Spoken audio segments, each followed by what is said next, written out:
training camp. We're talking about it all and more right after this.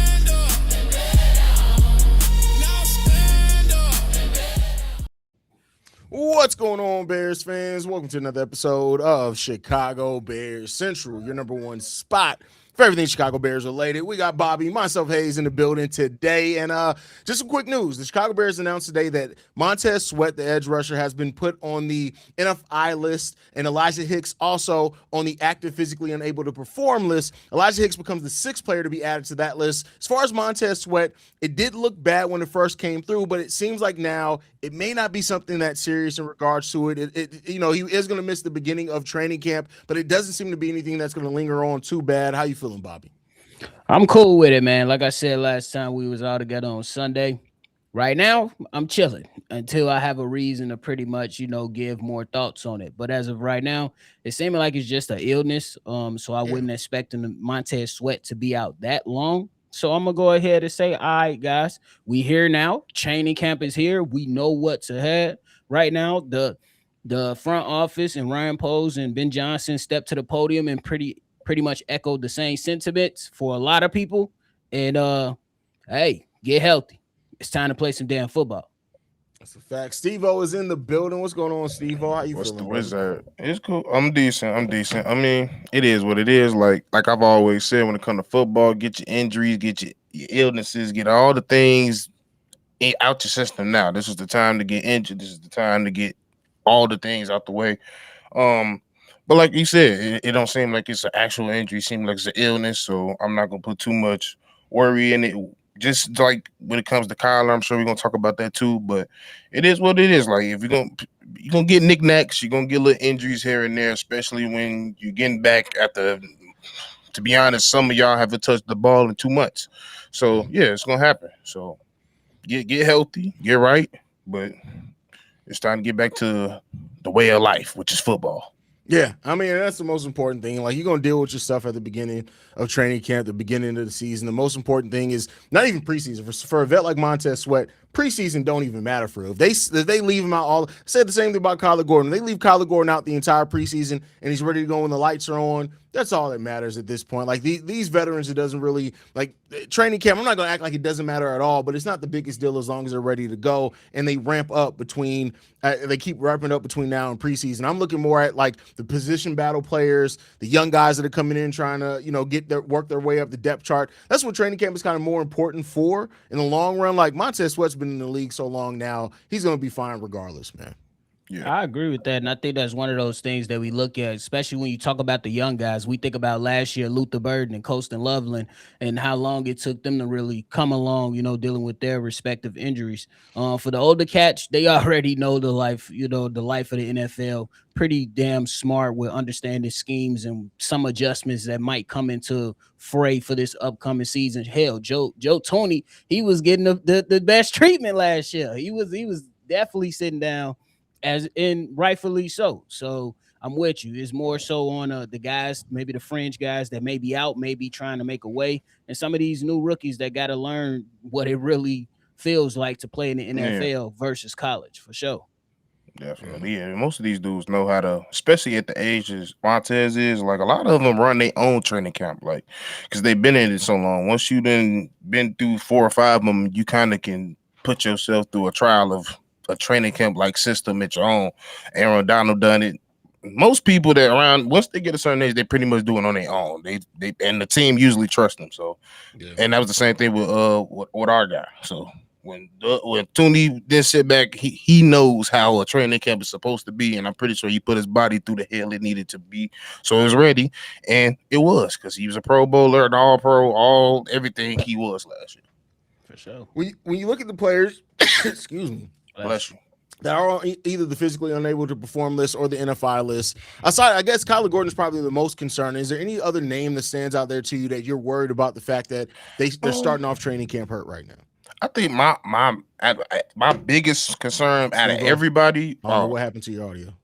It just would it changed. Oh, I still hear him. Oh, it may be me. Go ahead, keep going. Then maybe. My biggest one was just TJ Edwards, and the only reason it was TJ is just because of the injury that he had, the type of play style that he has, and his age. That was the only thing. That injury can really bother you in the early stages of your career, but at the end of the day, that echo was something else. Echo now. Yeah. But yeah, when it come down, it's cool. Was but yeah, that was my only real concern. Like everybody else, I feel like they're young enough, and the injury wasn't that significant where I had too much to worry. TJ was probably my only worry. I agree with you on that with the TJ Edwards whole aspect of it. I think it's something that you definitely want to monitor for sure. But ultimately, we're gonna keep it pushing. We're gonna see what's to it. And hey, if guys are not here, bro, we ain't got time to be waiting. We trying to go accomplish something. At the end of the day, I want to see some of the familiar faces that I rock with and like. But at the end of the day, this is about sustained success for me. Put the best players in there and give guys an opportunity, and those guys that are gonna have an opportunity or may have an opportunity, take advantage of it. And I think these guys are not afraid to make the tough decisions. Right.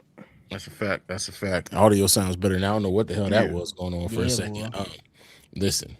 You can tell we ain't been live a lot lately because I gotta rerun everything to make sure shit going right. Especially before we start these live calls. I would say this one that's concerning, and maybe this is just a personal thing for me, is that rookie Keyshaun Elliott, because I really did want him to try to make his way into this rotation this year. I know we got DeMarco Jackson, Jack Sanborn, hell, maybe even Noah Sewell ahead of him, but I did look at Keyshaun Elliott and with his speed and his tackling and thought he's somebody that could, not to say he's going to play a lot of snaps, but he could, force himself into that conversation a little bit. And so I just worry with the rookie, you missing the first 2 weeks of training camp, that could put you completely behind where maybe they don't even consider playing you the first month of the season as you got to learn the playbook and stuff like that. Yeah, you're not wrong for thinking that way, especially with the type of caliber player he is. Like you just said, the main thing he was known for was flying around the field, and you can't necessarily do that if you don't know the plays. And I think that's something that's going to happen at some form in the season when he is ready and allowed to play, because like Bobby illustrated earlier with Coastal Loveland and Luther Burden, they had a little bit of a slow start due to them being out and missing OTAs and training camp. So, and even though Ben Johnson's a maniac and that's a whole different, you got to learn a whole bevy of plays when it comes to that. But DA, you still got to learn a lot of things when it comes to that as well. So at his position, when you want to play fast, the only way you can play fast in football is if you know exactly where you're going. So yeah, I think it is pivotal for him to be there at all phases of training camp. I think that's an important aspect to think about, that last part that you said when you got, because the worst type of football player is the one that's thinking too damn much. You want everything to be instinctual. You can't be out there thinking too much. So, hey, then it's Allen things out and, not just solely focusing on the scheme. It's going to be huge for a lot of these players, man, for real. Yeah, training camp is huge for a lot of players. It's important, and training camp is always important for people that come into that. But the Bears are trying to make that next step. They're trying to get over that playoff hump, and you need these guys all available. We're still trying to become a better and more functional 4-quarter team, not relying so much on comebacks. You want everybody iron sharpens iron out there, and I think the offense and defense going up against each other is going to be what makes each of those units a little bit better this season. So you want those guys healthy as soon as possible. Mm-hmm. Absolutely. Any other thoughts, fellas, before we get up out of here? Just get healthy, man. Just get healthy, fellas. Get healthy. We don't need you already know with Ryan Post going to the podium, it's about to be a lot of think pieces coming out with him, with his message to Kyler Gordon about getting healthy. We a lot of us feel that same thing, but we ain't gonna go. I'm not gonna go too far. I ain't gonna tell people what to do, but I ain't gonna go too far, at least right now. We just getting started. We just getting started. It's gonna be fun, man. I can't wait for the fall and the winter because it's just about to be epic in Chicago, bro. That's a fact. Definitely That's a big is. fact. So we want to thank y'all for tuning in. Let us know your thoughts down below. Make sure you guys hit that like button and subscribe to the channel. We're trying to get to 30,000 subscribers before the start of the season. Y'all better hit that subscribe button. About 45% of y'all been freeloading. Y'all watch the channel every day. Ain't hit that subscribe button yet. Hit that subscribe button. Other than that, you can follow us at Shy Bear Central. And oh, by the way, y'all stop asking if it costs something to hit the subscribe. Stop acting new to YouTube. Y'all know it don't cost nothing to subscribe to a YouTube channel. Love you guys. Chi-Town up. Bear down, Somebody y'all. was 70 that asked you that shit. Peace, y'all. This has been a presentation of the Break Media.